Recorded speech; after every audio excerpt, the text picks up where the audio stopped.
আসসালামু আলাইকুম। এই ২-৩ দিন ধরে প্রচুর পরিমাণে বৃষ্টি হচ্ছে। এবার মূলত বৃষ্টি কিছুদিন বৃষ্টির সিজনের আগেই শুরু হয়ে গিয়েছে। তো বৃষ্টির কারণে আমাদের এই পায়রা ঘর দেখতে পাচ্ছ, এই পায়রা ঘরে পানি ঢুকেছে কম না জানি না। মূলত আমার মনে হয় নিচে দিয়ে পানি ঢুকেছে, যেহেতু ছাদ তো এই জন্য নিচে দিয়ে ঢুকতে পারে, আমার তাই মনে হয়। পায়রা ঘরটা প্রচুর পরিমাণে নোংরা হয়ে গেছে। আর বাচ্চা-টাচ্চা পায়রার বাচ্চা ওই ঘর থেকে পড়ে গিয়েছে, দেখতেই পাচ্ছ, আমি তুলে দিলাম। এছাড়াও পায়রা ঘর প্রচুর পরিমাণে ময়লা হয়েছে। তো মূলত এই ময়লাগুলো পরিষ্কার করবো, আর ভিতরে যে পানিটা ঢুকেছে সেই পানিটা মূলত আমি বের করব। পানি বের করার কোনো লাইন পাচ্ছিলাম না, তারপরে দেখি ছোট্ট 1 ইঞ্চি মতন প্লাস্টার করা ছিল, ওই প্লাস্টারটা আমি ভেঙে দিই। ভাঙার কারণে পানি ওখান থেকে বেরোতে থাকে। পানি কোথা থেকে ঢুকেছে আমি জানি না, কিন্তু পানি বের তো করতেই হবে, এই জন্য আমি ওটাকে ভেঙে আমি বের করার চেষ্টা করি। তাও পানি কোনোভাবে বেরোচ্ছিল না, এই জন্যে আমি ওই ঝাঁটা দেখতে পাচ্ছ, ঝাঁটা দিয়ে ওইদিকে ঠেলে দিচ্ছিলাম। এর কারণে পানি বেরোচ্ছিলো আস্তে আস্তে। খুব কষ্ট করে পানিগুলো আমরা বের করছিলাম। তো কিছুক্ষণ চেষ্টার পরে পানিগুলো আমরা অবশেষে বের করতে পারি।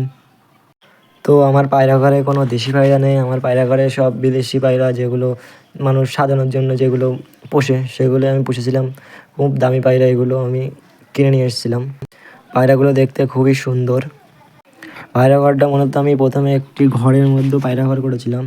এই ঘরের মধ্যে পায়রা ঘর করার পরে আমি ঘরের কী বলে ওটাকে, ওই জাল কেটে পায়রার বেরোনোর রাস্তা করে দিই। এর কারণে পায়রা বাইরে যায়, আবার ভিতরে আসে।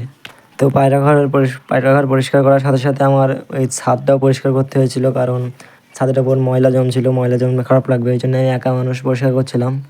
আর যে পায়রা দুটো দেখতে পাচ্ছ, এই পায়রা দুটো মূলত এখনও বাচ্চা পায়রা।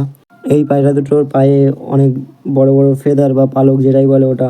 তো আমি পায়রা ঘর পরিষ্কার করার সাথে সাথে নিচ থেকে পানি আনতে হচ্ছিলো, বালতিতে করে পানি এনে ঢেলে তারপর পরিষ্কার করতে হচ্ছিলো, কারণ পায়রা ঘরে পানি ঢোকার কারণে প্রচুর পরিমাণে ময়লা। আর পায়রা পুষবে আর আপনার পায়রা ঘর এই নোংরা হবে না, এটা তো অসম্ভব ব্যাপার। আমি পায়রা মূলত খাঁচে দিই ধান, বিভিন্ন ধরনের শস্য, যেগুলো আর কি পায়রার খাতে দেওয়া যায় সেগুলোই মূলত দিই আমি। তো দেখতে দেখতে পায়রা ঘর প্রায় আমরা পরিষ্কার করে ফেলেছি। পায়রা ঘর পরিষ্কার করার পরেও হয়তো কিছুদিনের মধ্যে আর পায়রা ঘর নোংরা হয়ে যাবে।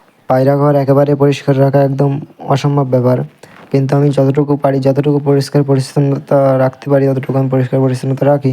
কিন্তু এই 2 দিন যাবৎ পানি হওয়ার কারণে আমি আজ ছাদে আসিনি। এখন ছাদে এসে দেখি এই অবস্থা, তাই আমি পরিষ্কার করছিলাম। এছাড়া আমার ছাদও পরিষ্কার করতে হচ্ছিলো, কারণ ওই ময়লাগুলো ছাদে যাচ্ছিলো, তারপর নিচে যাচ্ছিলো। তো আমি ছাদের পাইপটাই খুলে ফেলি, কারণ ময়লাগুলো পাইপ দিয়ে যাচ্ছিল না, এই জন্যই পাইপটা খুলে আমি ওই জায়গা দিয়ে ময়লাগুলো বের করার চেষ্টা করি। তো বের করার পরে পাইপটাও লাগিয়ে দিই। তো পায়রা ঘর আমাদের পরিষ্কার হয়ে গেছে। আসসালামু আলাইকুম রহমতুল্লাহ।